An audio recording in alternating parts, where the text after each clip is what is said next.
Autour de midi. Avec aujourd'hui Halima Allouz, responsable de la médiathèque de l'Institut français de Sfax et également impliquée dans l'action culturelle et les partenariats développés par cet institut sur Sfax et sa région. Bonjour Halima Allouz. Bonjour cher Hatem et merci encore pour cette invitation. Merci à vous d'avoir accepté et puis parlez-nous, si vous voulez bien, de la rentrée culturelle du côté de l'Institut de Sfax.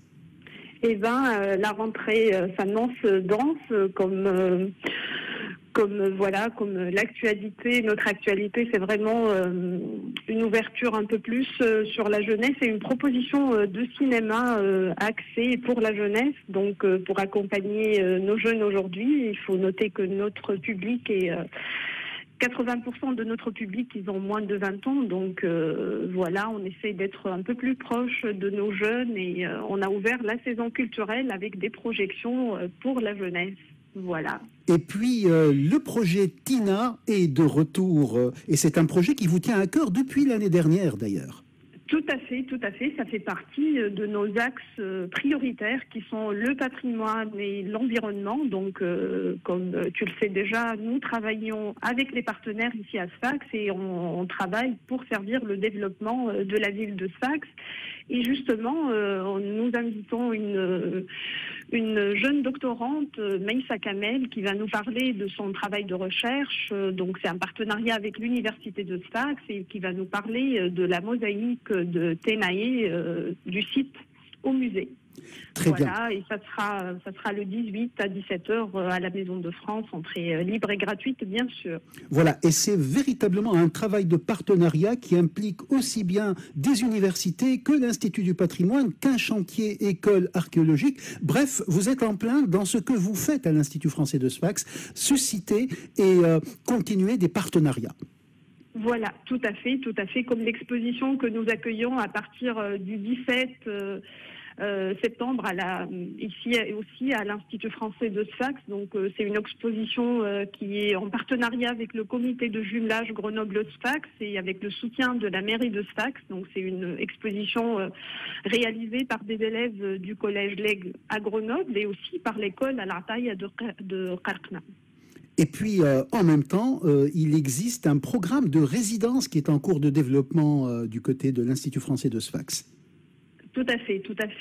Nous avons à cœur d'accueillir des artistes qui viennent explorer Sfax et écrire et produire du discours sur Sfax comme les artistes que nous avons déjà accueillis, Hector Sonon, Loïc Poinçonnet et on continue ce partenariat, cet échange. Alors justement, Luc Poinçonnet et puis Hector Sonon, on continue à en parler. Hector Sonon va revenir, semble-t-il, l'année prochaine.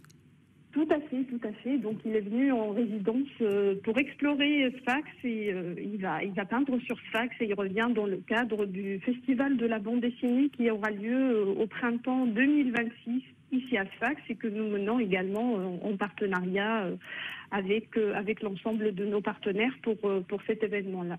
Et Loïc Poinçonnet, quant à lui, s'est déplacé entre Sfax et Kerkena et on continue à parler en ville de la performance qu'il a donnée en plein cœur de la ville de Sfax.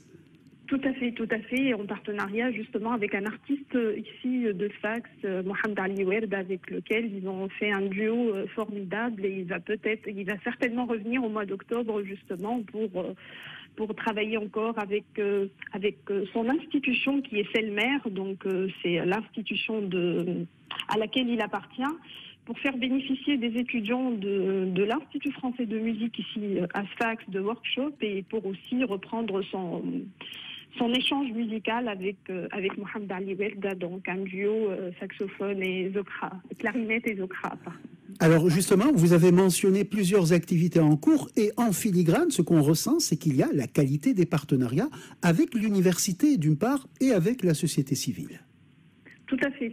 Nous développons tous nos projets avec des partenaires parce que c'est essentiellement pour servir la vie culturelle à Sfax et on le fait avec grand plaisir avec tous nos partenaires qui sont aussi des porteurs de projets avec nous. Très bien.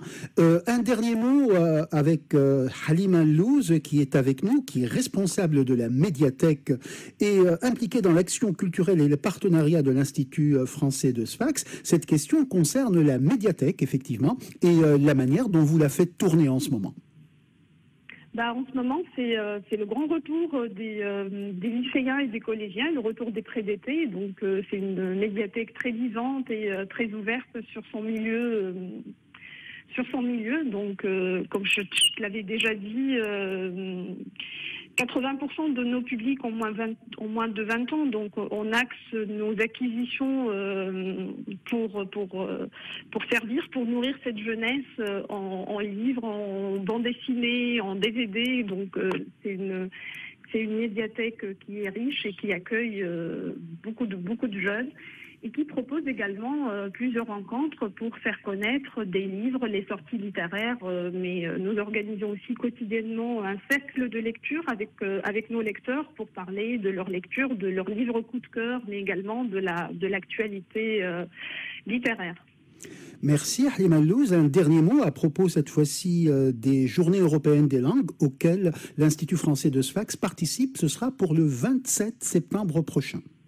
Voilà, ce sera le 27 septembre et ce sera à partir de 14h. Donc voilà, on va ouvrir la journée avec une table ronde sur l'enseignement des langues françaises et allemandes ici à l'Institut français de Sfax, appelé localement Maison de France, en présence du Goethe-Institut qui est notre partenaire sur cette table ronde. Ensuite, de 15h à 16h, on aura la présentation de la collection Tunisie plurielle en présence du traducteur grec Monsieur Spino Ampléas. Et on finira par un intermède musical qui sera préparé par notre centre de langue ici, qui est implanté dans la Maison de France, par les apprenants et les établissements scolaires également partenaires. Voilà. Et last but not least, comme on dit en anglais, le centre de langue qui est une des articulations principales de cet Institut français de Sfax. Voilà, tout à fait. C'est l'une des articulations principales et on le rappelle, c'est le seul centre de langue qui est certifiant ici sur la région de Sfax. Voilà. Merci beaucoup Halima Allouz. Merci d'avoir été en direct avec nous sur RTCI. Je rappelle à nos auditeurs que vous êtes la responsable de la médiathèque de l'Institut français de Sfax et impliquée dans les partenariats et les actions culturelles. Un grand merci à vous et excellente journée. Merci. Au revoir. Au revoir.